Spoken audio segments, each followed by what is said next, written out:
Hello everyone, this is Marshall Gittler, Head of Investment Research here at FXPRIMUS, bringing you the day's schedule of events for Wednesday, May 11th.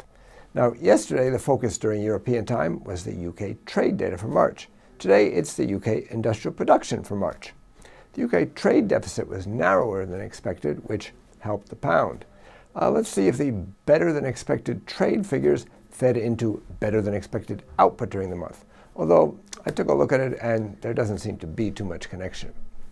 On the other hand, the UK Manufacturing PMI was unchanged in March, which suggests the consensus estimate of a 0.5% month-on-month rise in industrial production may be overdone. In that case, there could be some disappointment and sterling could weaken. The U.S. crude oil inventories are expected to decline slightly after a long string of increases. That could prove positive for the oil-related currencies, the Canadian dollar, Mexican peso, Russian ruble, and even the Australian dollar. Now, the Canadian dollar especially may have some room to recover after its recent decline due to the wildfires in the country's oil-producing region, which hits their oil output. Australian Central Bank Governor and ECB Governing Council member Ewell Nwatney speaks today.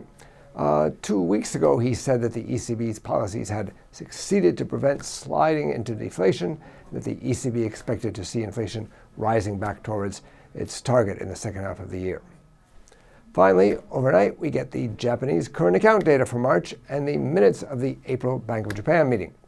The current account surplus is expected to rise further, which would be positive for the yen. Several major exporting countries have announced better trade figures for the month, such as Germany and China, so there's a good chance Japan could as well. That might be positive for the yen.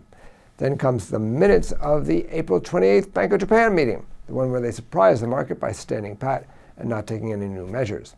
It'll be interesting to see if they didn't do anything because they think they don't need to do anything, or that it's just too soon after they introduced the negative interest rate policy to make any more changes.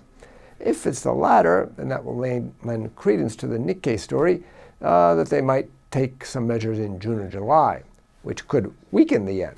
So net-net, look for a lot of volatility in the yen overnight. This is Marshall Gittler, Head of Investment Research at FXPRIMUS. Get more market insights on our education pages and turn your trading ideas into action with FXPRIMUS, the safest place to trade.